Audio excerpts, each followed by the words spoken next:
David Beauchemin, comment ça va? Ça va bien, toi? Ça va bien? Bienvenue sur Ça se passe une deuxième fois. On a un épisode de pod qui va sortir, qui va être sorti en fait quand ceci sort. Euh, David, t'as une firme, une compagnie, comment je décris? Euh, Compagnie, là, je pense correct. Là, c'est pas clair encore le nom des autres ici. Une shop, là, j'entends ces mots-là aussi, je trouve ça bien. Un studio, c'est assez fluide pour l'instant, mais on va dire une compagnie. Ce qui est clair, c'est que vous êtes une équipe de pros qui se concentre dans la transformation numérique, mais surtout aussi l'intelligence artificielle. Exactement. Et puis la raison pour laquelle tu es sur Ça se passe, c'est que tu as aidé des SaaS par le passé. Donc tu as vécu un peu l'univers du produit, tu as vu aussi les gains que ça pouvait avoir de mettre de l'IA dans des produits numériques. Puis aussi, l'autre raison pour laquelle tu es là, c'est que c'est pas de la bullshit ce que vous faites. c'est pas juste un buzzword. Vous êtes des actual engineers, doctorants, post-doctorants, maîtres en je sais plus quoi. Mais il y a C'est du beau ça. puis du beau monde talentueux dans ta team. Fait que la team, c'est Baseline. Si les gens veulent aller voir c'est quoi, baseline.québec. Exact. Parle-moi un petit peu de toi. Ton parcours, avant de lancer Baseline, ça ressemblait à quoi ton parcours? Je fais un bac en actuariat, maîtrise en informatique. Ouais, Puis là, je suis en train de terminer mon doctorat en informatique. Donc, moi, good. je suis beaucoup spécialisé sur tout ce qui est utiliser de la donnée, traiter de l'information, puis être capable de sortir un insight à partir de la donnée. L'actuaire, c'est beaucoup ça qui tente de faire, tente de modéliser le monde pour être capable de sortir de l'insight. Puis là, au niveau de la maîtrise, ben, j'ai utilisé des nouveaux outils comme l'IA, le machine learning, des outils comme ça, pour sortir un insight, puis aussi même aller plus loin, de prédire quelque Mm. chose. Donc, prédire quand est-ce qu'une machine va faire défaillance, prédire quand un client est prêt à acheter, ou ce genre de trucs-là comme ça, pour être capable d'automatiser des processus ou de créer de la valeur ajoutée pour une entreprise à des places parce que l'humain ne peut pas intervenir ou il intervient, mais il n'est pas capable de faire un si grand niveau de comment il va intervenir. Donc, scaler la solution, par exemple. Puis juste rapidement, pourquoi tu as décidé de pas continuer en actuariat? Je n'ai pas fou aimer ça, mettons. J'aimais ça, l'actuariat, mais c'est plus la partie business, corporate, une compagnie d'assurance qui m'intéressait moins. Ouais. Puis moi, c'était plus la partie technique, la partie innovation, la partie technologique qui m'intéressait beaucoup. Donc, j'ai orienté mon profil vers là. Ben, rapidement, là, dans le bac, je me suis rendu compte que c'était plus l'informatique qu'est-ce qui Mm. m'intéressait. Mhm. Fait que j'ai orienté. Mais ça m'a permis beaucoup de développer un sens très euh, business d'une entreprise ou d'un Ouais. problème, puis un professionnalisme aussi que j'ai peut-être pas vu partout parce que c'est une profession qui mène un titre professionnel. Donc, il y a vraiment un aspect très professionnel, puis qui était très au cœur de notre apprentissage, puis de tout du parcours qui me donnait une rigueur, en fait, que j'apprécie beaucoup aujourd'hui. Puis aujourd'hui, tu roules Baseline. Tu as des Ouais. collègues, des partners là-dedans. C'est quoi la genèse de Baseline en termes de temps, de date, puis de pourquoi tu as fait ça? On a commencé à avoir les discussions en 2018. En fait, on est tous des gens qui étaient au même laboratoire de recherche à l'Université Laval, le GRAL, que ça s'appelle. OK. Puis on avait tout envie de travailler ensemble, collaborer ensemble. On était tous des amis, on est encore tous des amis, mais à la base, on était un groupe d'amis qui avait le désir de vouloir prendre cette technologie-là que nous, on travaillait au quotidien avec, puis de l'emmener dans l'entreprise, les Ouais. entreprises québécoises. On a vraiment ce désir-là, la PME, mais les SaaS, les différents moyens d'utiliser, que ce ne soit pas toujours les mêmes gros joueurs qui Mm. puissent se l'approprier, comme des grosses compagnies d'assurance, des grosses compagnies financières ou des trucs comme ça. Donc, il y a vraiment ce désir-là profond de faire ça. Puis de là est née l'idée de dire, ben, hey, on va se regrouper ensemble, on a des forces et faiblesses. Les gens qui ont plus d'entre-gens parlent des gens, d'autres sont plus des profils Ouais. techniques. Donc, on a cette espèce de spectre-là de compétences qui nous permettait de s'allier ensemble, puis de collaborer, puis être capable de ensemble réfléchir à des problèmes pour trouver des solutions qui sont intéressantes et innovantes, puis que ce soit plus, ça correspond plus à la réalité de l'entreprise. Puis aujourd'hui, on parle d'AI. Le monde va souvent faire une association avec les GPT models, les chat GPT de ce monde, etc. Parce qu'il y a eu, dans les large language models, il y a eu des breakthroughs. Mais théoriquement, c'est des avancées qui existent depuis quelques années, mais Ouais. au niveau commercial, disons, dans le main du public et des consommateurs, il y a un gros, gros boom cette année avec ChatGPT et OpenAI. J'ai envie qu'on prenne un pas en arrière pour mettre plus de couleurs sur l'intelligence artificielle en général, puis que tu me donnes d'autres exemples de cas d'utilisation qui passent pas nécessairement par un large language model. Tu sais, quand est-ce que ça a commencé à être bénéfique en entreprise, l'AI, puis avec quelques exemples? Le premier cas d'application, du moins qui a vraiment amené un intérêt plus prononcé pour le deep learning, là, qui est derrière les LLM, c'est le computer vision, en fait, Ouais. qui est la vision numérique pour un ordinateur, c'est-à-dire un ordinateur qu'on voudrait faire traiter une image d'un flux vidéo ou Ok. d'autres formes d'images comme ça, un LiDAR, par exemple, ou des trucs comme ça. C'est vraiment être capable de regarder une image et de faire une tâche. Les tâches, souvent, Ok. ça va être la classification. Donc, des photos de chat, des photos de chien. Qu'est-ce qu'une Mhm. photo de chat, une photo de chien? Mais aussi, y a-t-il un ballon sur l'image? Y a-t-il une chaise? Puis s'il y a une chaise, elle est où sur l'image Ok. spécifiquement? Donc là, on pourrait imaginer, par exemple, une solution où est-ce que je demande à des clients de me poser des photos, de m'envoyer du contenu pour peut-être faire de la tarification, ou peut-être Ouais. faire, est-ce qu'il y a un sinistre? Donc, par exemple, pour un assureur, on pourrait faire ça. Mais ça peut être aussi, j'ai une facture, puis je suis capable d'extraire l'information sur une facture. Ouais. Ça pourrait C'est être un vrai. autre cas d'application parce qu'on utilise ça. Puis là, ça fait, on parle après début des années 2000, fin des années 2010, où il y a vraiment eu commencé à avoir des applications qui ont dépassé les capacités humaines, Ok. puis qui sont de plus, ça fait longtemps que c'est utilisé, donc c'est moins risqué. Effectivement, OpenAI a aussi un grand tour de force de commercialiser des solutions d'LLM très avancées au grand public. Bien, seul Computer Vision, il y a beaucoup de solutions que ça fait longtemps que ça existe, puis qui sont commencent à être très robustes et faciles à implémenter dans une entreprise. Là, il y a toujours quand même, il y a un aspect logiciel autour de ça, mais c'est des solutions qui sont souvent moins risquées, dépendant du problème qu'on veut faire et de la complexité. Il existe des jeux de données publics, il existe des modèles publics, il existe beaucoup de choses qui peuvent être utilisées pour partir, puis pas recommencer, puis de réinventer la roue finalement. Ouais, c'est super intéressant. Puis aujourd'hui, il y en a un paquet de SaaS, mettons que le computer vision, c'est built-in dans leurs features. Puis qui ont coupé probablement, en fait, qui ont offert de la valeur via ça, je pense, à toutes les. Le nom m'échappe, là, mais chez Douda, on avait justement une app que tu scannes ta facture, ça analyse tout ça, ça Exact. rentre ça dans un SaaS. Tu as une web app pour gérer, approuver des dépenses, dépendamment de à quel niveau de hiérarchie ou de décision dans la compagnie. Les QuickBooks-ish de ce monde, disons. Ouais. Mais il n'y a pas juste ça qui a généré de la valeur en IA avant les LLMs. Il y a aussi, je pense, le côté prédiction. Genre big Ouais. data. Tu sais, il y avait des différents mots pour décrire, je pense, ces Ouais. areas-là. Ça, au niveau de la prédiction statistique, as-tu vu des trucs intéressants utilisés dans les produits numériques, en startup? Beaucoup, puis il y a beaucoup de trucs qui sont des fois, même avant de, tu sais, les premières étapes pour la prédiction, ça, on n'a pas commencé vers tu sais, ce qui est quelque chose comme du deep learning. On va commencer par des méthodes plus traditionnelles, Ok. statistiques. Ouais. On va quantinement augmenter dans la complexité. Souvent, on va vouloir modéliser le monde peut-être avec un modèle physique. Par exemple, Ok. tu veux essayer de prédire c'est quoi le meilleur prix pour ta plateforme.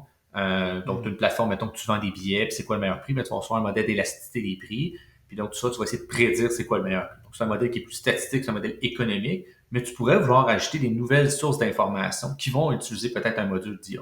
Par exemple, j'annonce donc je loue des chambres d'hôtel. Ouais. Puis là, j'annonce le FEC, le line-up du FEC. Boum! Ben, peut-être que je voudrais avoir un modèle qui va chercher dans les nouvelles des annonces de festivals Mhm. pour être capable d'intégrer ça dans mon modèle pour améliorer le prix que j'essaie d'aller chercher auprès de mes clients. Offrir un rabais ou telle annonce comme quoi qu'il y a des billets en vente en spécial ou peu importe. Puis essayer de joindre différentes sources d'informations pour améliorer la qualité de mon modèle, Ah, dude, ça c'est qui est à la malade. base un modèle d'élasticité du prix. Parce que, mettons, il y a plusieurs SaaS qui ont un modèle de marketplace, où est-ce qu'ils offrent et demandent, puis ils amènent acheteurs et vendeurs un peu ensemble, tout ça. Et ensuite, c'est beaucoup de user-generated content. C'est beaucoup des prix Yep. qui sont setés par le vendeur, mettons. Imagine, tu sais, justement, puis le pricing, c'est un levier tellement important en SaaS. Fait que, pas nécessairement le software que toi, tu charges les gens pour, mais si tu peux aiguiller, informer, nudger ton marketplace par rapport à des sources de data externes qui vont influencer l'élasticité du pricing, c'est complètement débile. Là. Puis tu sais, Ouais. on a vu des applications similaires à ça dans les Uber, les Airbnb de ce monde, où est-ce que ça joue en fonction du trafic.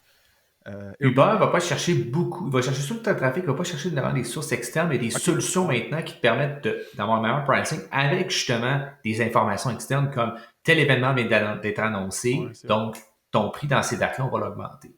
Airbnb est plus limité, mettons, dans son scale, c'est plus en fonction de l'achalandage, puis c'est l'information qu'il possède.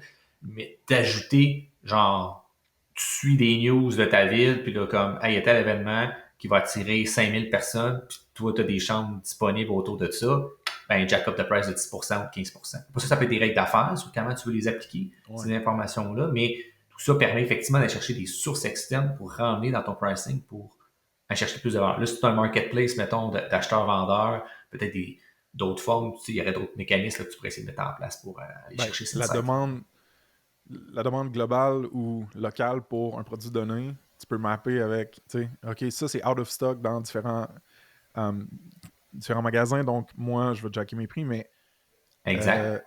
pas juste ça, man, je me dis, tout le monde qui fait du software pour du e-commerce, là, nous avec Snip, mettons, hein, il y aurait moyen probablement d'écouter ou de monitorer un peu les prix de la compétition ou même le search volume, les trends, puis ensuite envoyer des notifications de justement, hey, tu veux-tu utiliser ça comme levier sur ton prix? C'est que les applications sont infinies parce qu'il y en a tellement de données. Puis ça m'amène un peu à ma prochaine question, man, qui est tu peux faire un paquet d'affaires. Tu peux strapper un LLM, une interface, par-dessus un LLM qui est comme imbriqué dans ton SaaS pour que les gens interagissent avec soit le Help Center ou la documentation. Tu peux faire du computer vision si ton SaaS touche à quoi que ce soit qui est dans la vraie vie, dans la vie physique. Tu peux faire de la prédiction sur un paquet d'affaires avec le big data. C'est mêlant, man. Genre, c'est comme intimidant de genre par où que je commence. Fait que tu sais, c'est quoi la base pour amener de la valeur dans ton SaaS, ta startup via l'IA? C'est quoi la base que tu dois avoir dans ta compagnie, mettons? C'est une bonne question. Il faut toujours se ramener, l'IA, c'est un outil pour essayer d'atteindre des objectifs, Ouais. quelque chose, des objectifs d'affaires. Je vais augmenter mon nombre de clients, je vais augmenter la valeur, je vais augmenter mon pricing, je vais avoir une offre premium, donc je vais acheter des fonctionnalités. Puis souvent, quand on va vouloir imaginer des features ou atteindre ces objectifs-là, on va crafter quelque chose, une solution. Puis des fois, cette solution-là, pour atteindre cette solution-là, ça va nécessiter des solutions d'IA. Des fois, non. Des fois, un logiciel traditionnel va faire la job. Okay. Fait que souvent, je dirais que les étapes qui vont arriver dans la tête, c'est de dire, OK, est-ce que cette solution-là, avec un logiciel traditionnel, je suis pas capable d'atteindre mon objectif parce que c'est une grande complexité, il y a trop de règles d'affaires, puis ça va être l'enfer. Tu sais, mettons, commencer à dessiner, faire les caractéristiques qui définissent une photo d'un chat, d'un chien, c'est pas si pire, mais là, rajoute un cheval, rajoute un oiseau, rajoute ça, là, ça devient vraiment complexe. C'est là que l'IA vient super intéressant. C'est vraiment dans la complexité où est-ce que les règles d'affaires traditionnelles sont difficiles à implémenter ou trop complexes à gérer aussi ou à implémenter. Fait que c'est souvent un bon signe. Souvent, on va vouloir quand même commencer avec des règles d'affaires simples pour avoir une espèce de base pour, avant de se lancer dans un gros produit, pour au moins montrer notre preuve de concept, pour au moins montrer que notre market existe. Tout ça va rester en place. Fait que les premières étapes, c'est être alerte à hey là, je commence à stretcher, j'aimerais ça aller plus vite, je veux faire des prédictions, je veux faire des recommandations. Ce sont souvent des mots-clés qui vont faire en sorte que l'IA va venir intéressant. Je traite des données comme des images, je traite des données comme du texte. Souvent, ça va être des solutions qui vont prendre l'IA qui vont être intéressantes. Après ça, c'est toujours ce qui est le plus important, c'est de se ramener, c'est quoi que ça apporte. Si c'est juste une énième solution technologique qui donne rien, peut-être que c'est pas un focus qu'on devrait mettre pour la business. Ça prend du data, souvent, mais ça prend pas nécessairement du data en monstre, tout dépendant des problèmes qu'on veut faire. Puis, souvent, le plus facile, c'est d'avoir quand même une culture plus data-driven, où est-ce que l'insight a une valeur et est utilisant dans les processus d'affaires pour l'entreprise, pour déployer, un SaaS qui veut déployer ça, puis essayer indirectement, si on veut transférer cette façon de travailler aussi à tes clients. Je suis une entreprise manufacturière qui utilise un SaaS qui me permet d'améliorer ma productivité, mais si l'entreprise n'utilise pas l'approche data-driven par la suite pour orienter comment elle veut genre gérer son takt time ou gérer finalement comment elle va faire sa chaîne de production, mais ma solution ne lui permet pas d'amener cette valeur-là. Fait qu'il y a tout un transfert, un coaching ou je cherche le mot exact, mais tu sais, d'apprendre un mentorat, c'est ça, un peu à faire. Fait que, puis si en avance d'entreprise qui propose la solution n'a pas cette approche-là, ça va être difficile de transférer vers ça. Fait que, tu vois, ça peut arriver. Vas-y.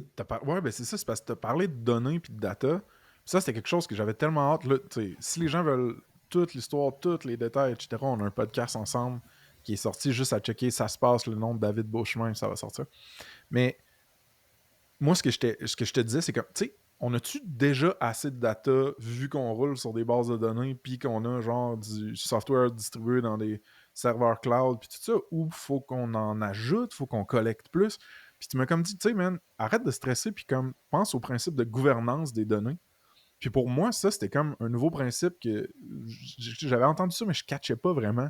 C'est quoi que ça veut dire? Tu veux-tu expliquer au monde qu'est-ce que tu veux dire par Ouais. gouvernance de données? Je pense pour nous, tout ça est comme ça permet d'arrimer tout ça ensemble. Tu sais, comme je viens de dire, la culture, tu sais, dans une business, tu as des cultures, tu as des compétences d'entreprise comme la comptabilité. Si tu n'as pas une saine gestion de ta comptabilité ou tes finances, ça va t'emmener des problèmes. Ça ne fait pas en sorte que ta solution est mauvaise, c'est juste ça peut t'emmener des problèmes dans la façon de gérer ton entreprise. Puis arrive à un niveau où tu gères une entreprise, c'est pas juste un produit, c'est une entreprise, d'autres gèrent le produit, d'autres différents éléments. Puis les données, c'est une ressource, puis il faut que ce soit vraiment vu comme une compétence d'entreprise à les utiliser, parce que la donnée en tant que telle, elle ne vaut rien. S'il n'y a personne qui peut la commercialiser, je parle, mettons, là, des fois, il y a des gens qui me parlent, ah, j'ai tel type de données, ça serait super cool comme use case. Oui, mais c'est qui ton client? Comment tu vas le commercialiser? Comment tu vas l'atteindre? Qu'est-ce que tu vas faire avec ces données? C'est une bonne idée, mais comme la donnée vaut rien tant que tu n'arrives pas à trouver un bon cas d'application, puis une solution d'affaires qui répond à ça, puis il y a un besoin à quelque part, puis les gens qui sont intéressés par ce besoin. Puis tout ça doit s'arrimer, tout ça s'inscrit dans une gouvernance de données où est-ce qu'on établit c'est quoi les objectifs d'affaires, puis comment les données peuvent supporter ces objectifs d'affaires-là, qui va s'en occuper, qui est notre comité d'experts des données. Puis après ça, c'est sûr qu'on parle d'une entreprise, tout dépendant du volume, plus ou moins l'implication va être grande, puis cette entité-là ou cette politique-là va être grande. On n'est pas dans une entreprise de 5000 employés, dans un SaaS souvent, tout dépendant où est-ce qu'on est dans sa maturité. Donc, on va pas avoir un comité de 500 personnes. Ça va rapport peut-être 2-3 personnes, le founder avec un CTO, puis peut-être une autre personne. Puis ensuite, tout ça va pouvoir permettre de mettre en place une processus de gestion de la donnée. Puis là, ça a vraiment des trucs très claviers, genre des gens qui vont dire voici comment que ça doit être mis, puis qui vont taper ses mains des gens qui respectent pas ces normes. Puis tout ça permet d'impliquer vraiment une culture sur la manière qu'on veut utiliser la donnée. Puis un bon exemple qu'on avait parlé, c'est des fois, on n'a pas la même définition de la même chose. Dépendant du secteur où est-ce qu'on est, où tu parles, mettons, moi, je suis comptable d'un point de vue, mes ventes, ça veut dire quelque chose, mais d'un point de vue peut-être du marketing, ça veut dire complètement autre chose. Donc, il faut qu'on s'entende, puis qu'on définisse comment qu'on le calcule, parce que sinon, quand on va présenter des chiffres, on n'aura pas la même conclusion parce qu'on n'est pas calculé de la même façon, cette métrique, cet élément. Puis ça, chez Baseline, vous êtes capable d'accompagner à ce niveau-là aussi, right? Ouais.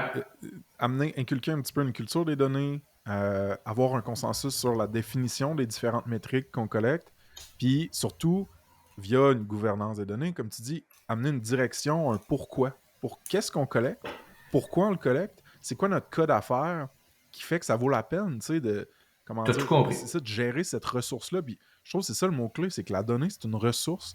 Puis Chris, que des fois, on oublie, genre, à quel point ça peut nous aider à prendre les bonnes décisions. Puis chez Snipcard, justement, on a fait rentrer un gars, bon, c'est peut-être un petit peu moins calé comme connaissance, mais en business intelligence. Puis juste, man, d'être capable de poser des questions, puis d'avoir de la donnée et des règles de prédiction ou des statistiques ou de la comparaison avec d'autres sources d'infos sur le market, man, ça a changé notre niveau de confiance dans la prise de décision. D'être comme Parce que c'est plus juste du guts, c'est backé par quelque chose. C'est comme un plan d'affaires. Tu vas mettre des trucs dans un plan d'affaires, genre c'est quoi mon marché, c'est quoi mon si, mais tu sais, à quel point la donnée est bonne, à quel point tu vas aller en profondeur, à quel point tu tout le monde au Québec pour savoir ça. Fait que finalement, tu vas avoir une certaine confiance. Puis pourquoi est-ce que tu attaquerais le marché A par rapport au marché B? Mais tu vas vouloir aller chercher un insight de ça. Tu vas vouloir chercher la valeur, puis tout ça. Ça va être souvent des données qui vont te permettre de faire ça. Puis du piège, c'est une bonne étape pour faire ça. Puis des fois, commencer à développer une culture. Des fois, c'est pas. C'est ça que je trouvais cool avec votre offre aussi chez Baseline, c'est que c'est pas juste hey man, on arrive puis on te fait le. On te hardcode un nouveau large language model. C'est non. Mettons, on arrive, on catch c'est quoi les parties prenantes, on catch c'est quoi les objectifs puis les pains. Puis en fonction de ça, incrémentalement, on va t'amener vers, s'il y a lieu, vers de l'intelligence artificielle pour booster tes résultats d'affaires, booster tes processus à l'interne, peu importe c'est quoi. Mais t'es pas marié à des librairies Python pour faire du voice recognition, whatever, tu sais, t'es comme... Vous êtes vraiment plus en mode accompagnement, puis incrémental, puis ça, je trouvais ça sick, parce que il y a beaucoup de vendeurs d'huile de serpent, là, de snake oil, puis qui ont des solutions magiques qui fit pour tout le monde. Fais juste plugger ça sur un API, puis là, après ça, whatever, là, tu vas faire plus de cash, peu importe. Mais comme c'était pas ça, la vibe, puis ça, j'aimais vraiment ça. Puis t'avais l'humilité aussi de dire, man, ça se peut que ce soit pas une solution d'intelligence artificielle qui va régler ton problème d'affaires, puis que ce soit peut-être un autre jeu, peut-être c'est des problèmes humains, peut-être des problèmes processus. Ça, tu vois, pour faire un peu, bon, Ouais. c'est arrivé plusieurs fois, là, nous autres, ça arrive, on arrive chez un client, je veux faire telle affaire. Parfait. Maintenant, nous autres, on applique notre processus que tu viens très bien de décrire, puis souvent, on se rend compte à deuxième étape, hey, ça fait 90% de qu'est-ce qu'on veut. C'est good enough. Ouais, C'est parfait, tu sais. Mais en même temps, nous autres, c'est qu'on a réussi à développer une culture au sein de l'entreprise. Puis souvent, on nous revient un an plus tard ou 6 mois plus tard, on dit hey là, j'ai tel problème. Puis ça, je pense que l'on est plus ah oui, effectivement, on est plus rendu qu'on veut des solutions d'IA à telle étape. Parce qu'il y a une maturité qui va se créer dans l'entreprise. Puis des fois, tu le dis, c'est juste revoir le processus humain. Des fois, puis nous autres, on est juste là avec notre prisme de dire c'est une solution d'IA. On est capable d'aider, d'aiguiller vers ça, puis de dire non, pour nous, First Day, c'est pas une solution d'IA, c'est une solution de chiel, c'est une solution d'entreprise, c'est une solution, peu importe. Puis on est là pour aiguiller ce choix-là parce qu'on le sait, nous, c'est quoi qu'on a besoin de plus loin. Après ça, faire revoir des processus humains, c'est pas notre expertise. On va être capable de pointer vers des gens ou d'accompagner à travers ça pour dire, est-ce qu'à la fin, on va vouloir avoir une solution d'IA qui va s'acheter sur ça? Peut-être pas, peut-être que oui. C'est à voir en fonction du Mais problème. moi, ce que je trouve cool avec l'action, mettons, de collaborer avec une team comme la tienne, c'est que c'est une forcing function un petit peu de... On décide comme entreprise qu'on va le prendre le temps d'évaluer ses opportunités au niveau de la gouvernance des données, mais aussi au niveau de l'intelligence artificielle. Parce que des fois, c'est pas un manque de volonté ou de foi dans ces choses-là, c'est juste un manque de temps, un manque de priorisation, puis ou des fois, tu l'as jamais fait que tu ne catches pas le bénéfice. Mais là, tu commences à avoir des fois des compétiteurs, avoir des features qui étaient là. Chris, comment ils font pour faire ces recommandations-là, tu sais? Ou comment ça se fait, mettons, que genre, t'as un paquet de champs qui sont prépopulés avec des trucs super clean. Puis là t'es comme, oh, peut-être que je devrais moi aussi checker ces choses-là. Mais faire affaire avec une team comme la tienne, c'est ça qui est nice, c'est que ça te force à t'asseoir à la table avec les parties clés, les personnes qui ont besoin d'être là, puis de commencer à drafter puis à designer un plan de nous, on peut s'en bénéficier de ça. C'est plus proactif que réactif, en Exact. fait, notre approche. On est vraiment de tenter de mettre en place les pièces maîtresses pour être capable, dans un futur, d'être capable d'être vraiment très proactif dans l'innovation qu'on veut créer pour la solution. Puis des fois, ça se peut qu'on va commencer plus par du réactif. Hey, j'ai tel compétiteur qui a ça, OK, on va commencer à implémenter ça, mais à travers ça, d'autres, on a vraiment une vision qui est très, on va accompagner, comme Ouais. exactement, on va aller chercher ça, on va te parler de ça, on va aller chercher de ça.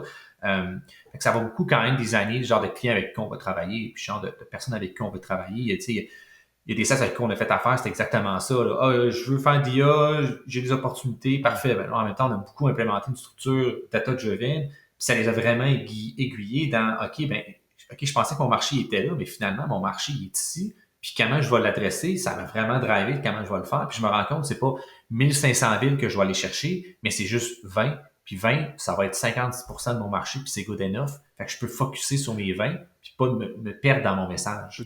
Peux-tu en parler plus de cet exemple-là, sans nécessairement nommer de nom ou Ouais, c'est ça, ben, j'en avais parlé un petit peu aussi.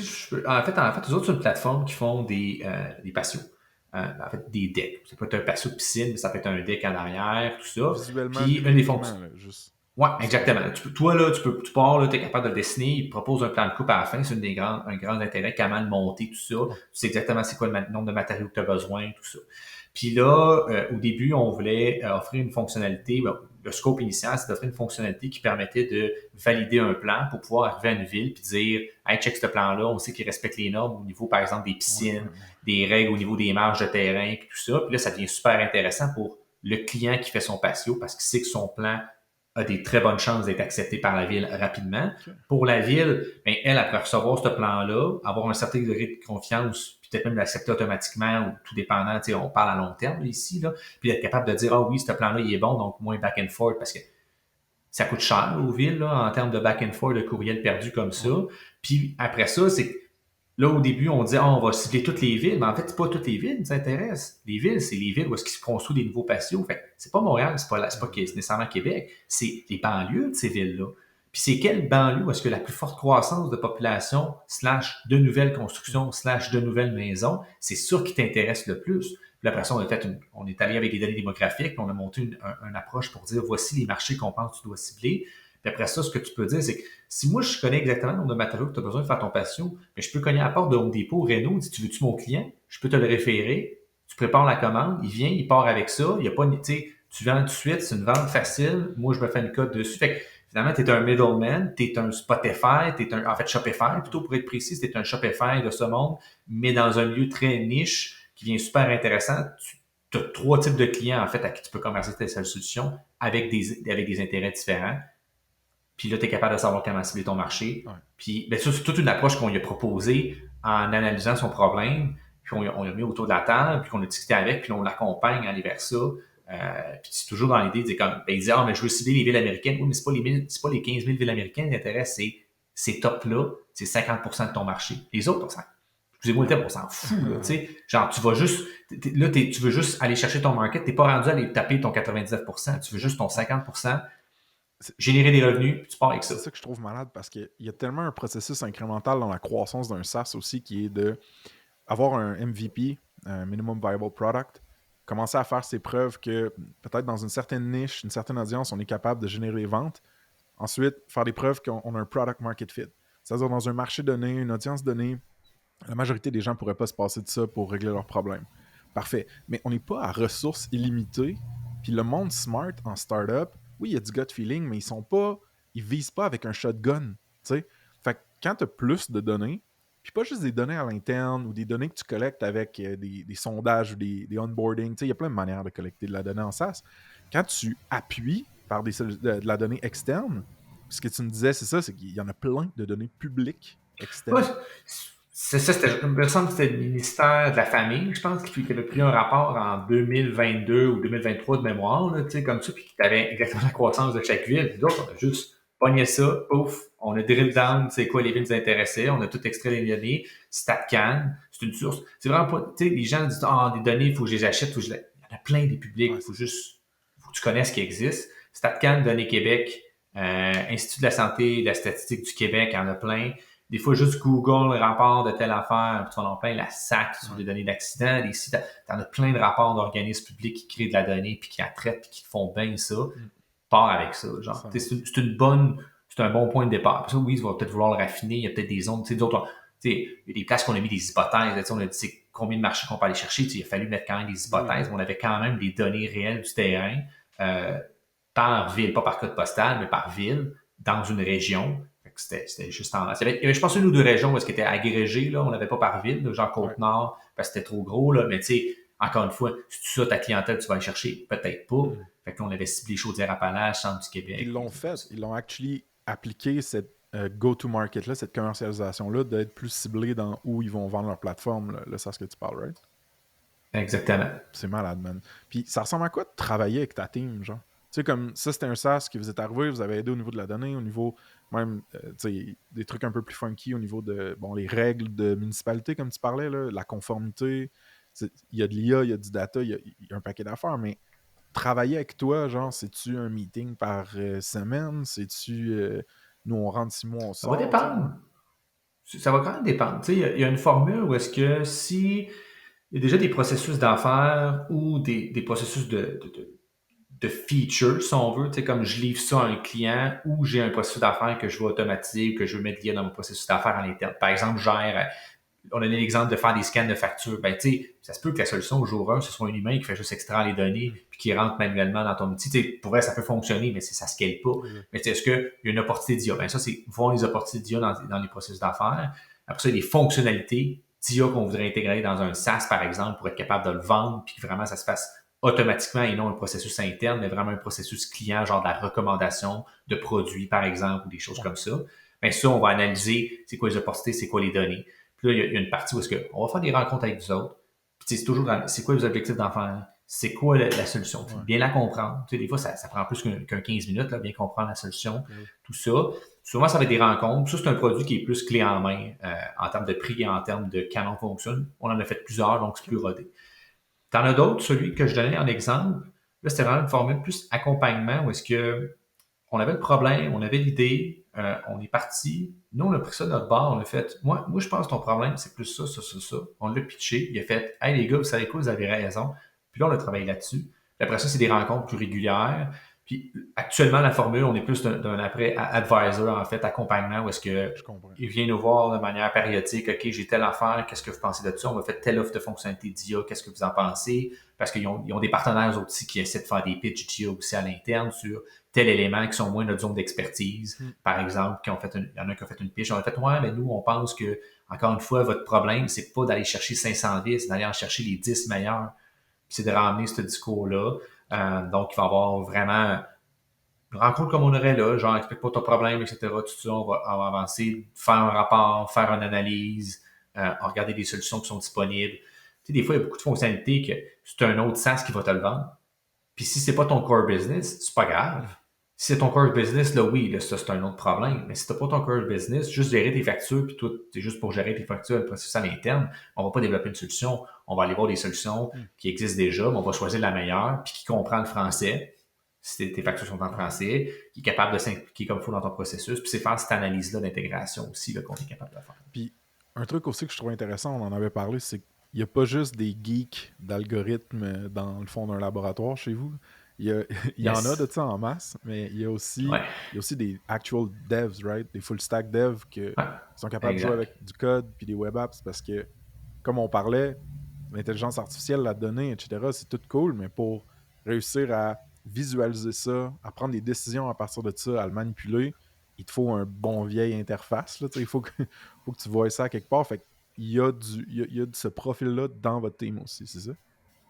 Ouais, exact. Tu sais, nous, on estime à peu près que ça pourrait être 40 à 50 des travail dans un mandat qui va être vraiment à du machine learning pur et dur, OK. ou de l'IA, ou du deep learning. Le reste, c'est vraiment des API, connecter des API, aller chercher, faire du process ETL, lever des BD, connecter des BD ensemble. Donc, du très traditionnel logiciel, puis intégrer la solution dans un tout cohérent avec le processus d'affaires. Tu sais, je pense qu'une des grandes des grandes prouesses de OpenAI, ça a vraiment été que la solution de chat là, est commerciale et utilisable. Ouais. Genre, tu t'envoies quelque part un site web, ça, c'est du logiciel traditionnel. C'est Exact. ça l'enrobage. Parce que juste l'LLM, là, sinon, là, genre, tu fais pas ça par un terminal, ça marche pas. Là, fait que c'est tout cet enrobage-là qui est vraiment important.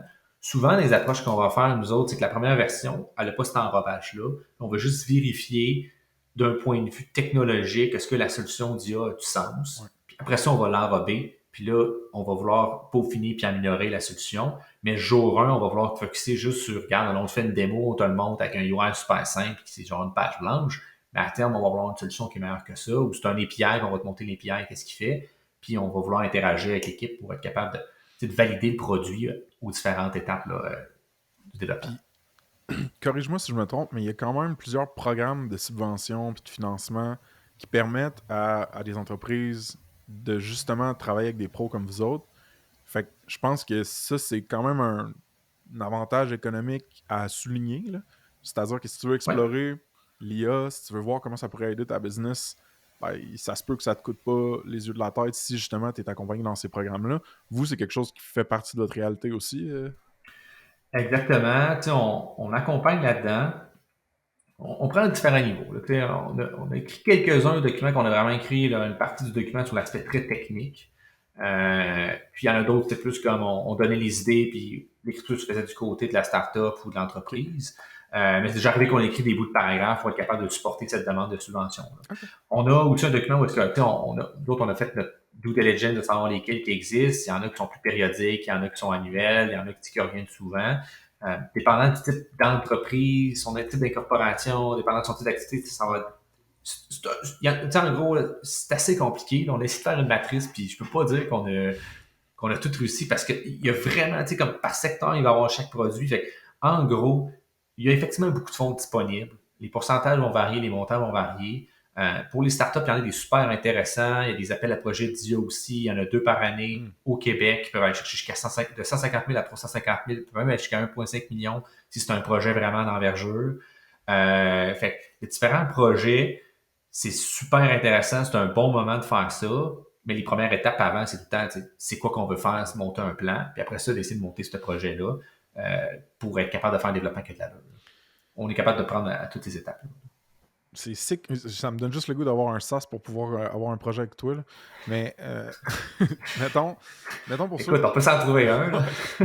mais mettons pour ceux qui ont déjà un SaaS ou une startup tech ou même une entreprise plus générale qui se disent Chris, ça vaudrait la peine au moins checker ça, là, voir y a-t-il de quoi faire avec une team comme Baseline, tout ça.